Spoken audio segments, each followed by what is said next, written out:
Hello, this is Amber the Lector with the long-awaited review of Batman Beyond issue 13. Actually, I don't really know if this is long-awaited, but it's been like 2 months since I've done a review, and I keep saying I'm going to do this one, but I finally am. The thing that's been making me stall on doing this review is that this issue gives me really mixed feelings, and it's taken me a while to figure out how to articulate them. On the one hand, you've got these really good stories for Justice League Beyond and Superman Beyond, but sandwiched in between them is the Batman Beyond story, which is... I feel like a bad fan saying that I am just reading this book now for Justice League and Superman. The reason why I wanted to read this book in the first place was for stuff about Terry. God, the Batman Beyond stories have just been such a letdown. They started off really strong, and they have just plummeted since then. But we'll get to that. So I want to start off talking about the Justice League Beyond story, which is actually a pretty good story. It starts out with sort of the events directly after the Joker's death from Return of the Joker. We see Bruce and Barbara burying the Joker, sedating Tim, and talking to Commissioner Gordon.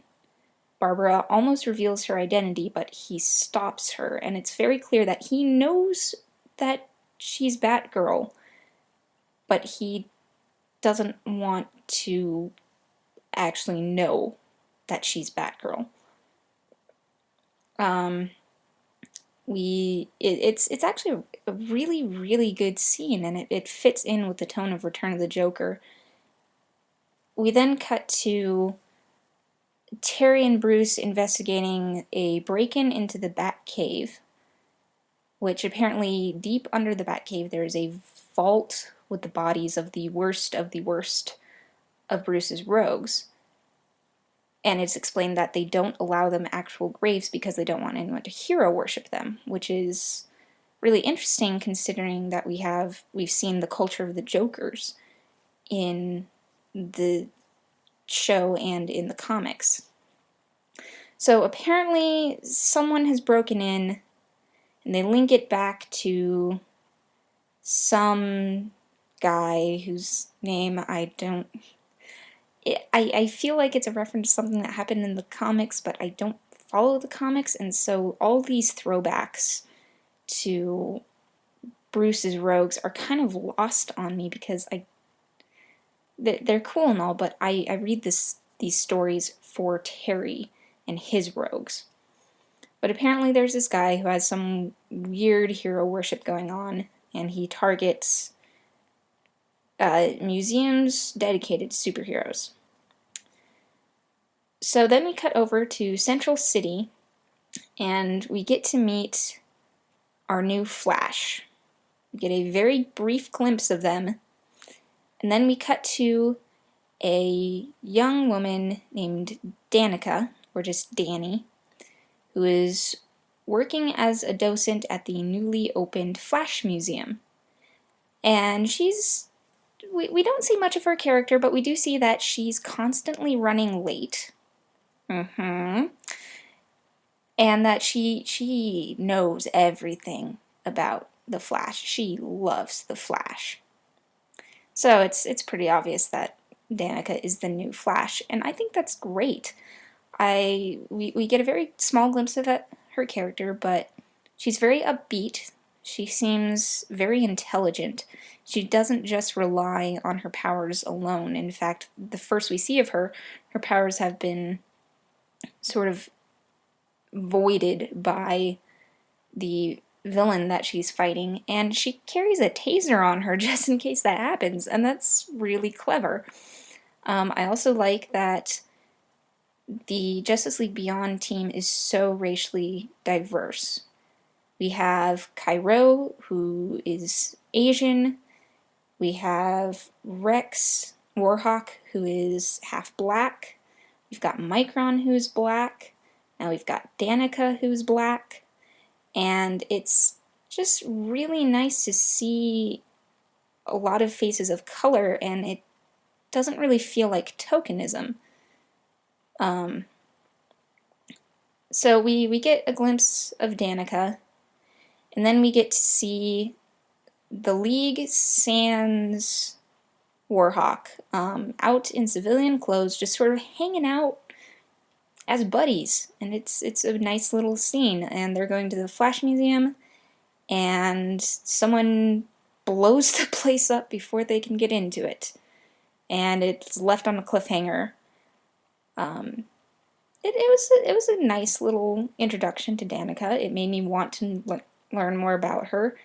I kind of wish that they would dial it down on the Batman stuff in the Justice League stories, which again, I feel like a bad Batman Beyond fan saying that, but at this point, it feels like Terry's just making cameos, that they're just sort of shoehorning him in because they have to, and I'd rather only see him if there's a reason for him to be there. So there's that. That was a pretty good story. Then we go into the Batman story, which is the conclusion of the 10,000 Jokers plot. Now, this Joker's plot has been dragging on for months now. To do a quick recap, Dana Tan's brother Doug is trying to become the Joker King, and he's been setting up Jokers using fear toxin to have them commit suicide bombings all over town, and everyone's getting in on the fray. There's Batman, there's Nightwing, or well, he's not Nightwing anymore, it's Dick Grayson, Jake Chill, Vigilante, and the new Catwoman. And there's been some, like, decent banter between Catwoman and Vigilante and Dick, but it just feels really forced. It feels like they're trying to do too much in this plot, and they don't have enough space to do it, so they're just shoving everything in at once. But we get to the conclusion. Terry goes to face Doug, mano a mano. Dick sort of comes along. Vigilante and Catwoman show up, and they've got Doug outgunned. And then Dana, for some reason, went looking for Doug, I guess. It wasn't really clear why she left her family in the hospital. But she finds them, and she tries to she doesn't even try to confront Doug. She just sort of appears, and he grabs her, and he threatens to kill her. And I really wanted to have this scene, but I wanted it to play out differently. I wanted Dana to actually be active in this scene. And she gets a little bit of an active role in that she gets to elbow him in the gut, and that tosses him off of the ledge that he's standing on. But he drags her down with him, and she's saved by Batman, and Doug might have been killed. It's really ambiguous. But it was really anticlimactic. I was expecting this big confrontation between Dana and Doug, and there's nothing. They don't talk. We don't get to hear anything. And it's just disappointing. It really is. I've gone on enough about that. Moving on to the Superman story. Superman has been attacked by a group of aliens that were the antagonists in a previous adventure, but he kind of screwed up their world by basically, like, leading their slaves in a revolt, and that sort of fucked up everything. And it's an interesting take. We get to see both sides of this sort of struggle, and it's really, really interesting. You know, you can tell that the I want to call them they're the Trillions. Were obviously in the wrong, but we still get to see that Superman swooped in and he screwed stuff up for their society, and he did the right thing, but he didn't stick around to deal with the fallout after that. So they've taken him to their planet, and they haven't even put him on trial, they just start torturing him in public. And he's sort of trussed up on a kind of crucifix thing. It's all very, like, Christ-like, but when is Superman not? We then get to see one of the Trillions that brought him to the planet is feeling some second thoughts about what he's done. He doesn't like that people are proclaiming him a hero. He doesn't like that there's been no due process in Superman's punishment. And Superman has visions of Jor-El and Jonathan Kent talking to him, and I don't really know how or why he's seeing them, but it's a good little moment where they sort of explain to him that sometimes there's nothing he can do, and it's very humbling for Superman. This Trillion character that we'd focused on earlier comes to speak to Superman, and then the wall explodes, and we see a whole bunch of Mangles who are all beefed up and wearing Superman shields on their chests, saying that they have come to rescue him because he has finally returned to him. Again, it's kind of got some Christ allegories going on. But again, it's a really interesting story. It's got some really, like, heavy stuff, a lot of heavy themes, a lot of things that will really make you think, a lot of morally gray stuff, and that is just... The Superman stories continue to have top-notch writing, and they just sort of take my breath away. So, final verdict? You should check out the new Flash because she seems cute, and I want to learn more about her. You should check out the Superman story because, holy cow, it is amazing.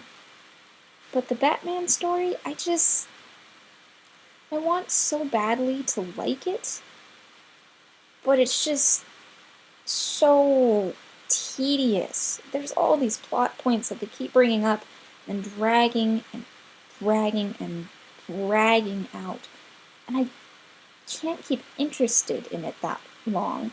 That's the same reason why I've kind of lost interest in Batwoman, because they keep following the same plot, and it's like, okay, just do something with it. Enough with all this backstory and filler, just get to the point. So there's my thoughts on Batman Beyond 13. It was kind of a letdown, but the side stories are good. And I don't really know if that's praise or condemnation of it. So I've got 2 more issues to read now, and hopefully I'll get some reviews up for them soon, and I also want to start doing a big review for Saga. So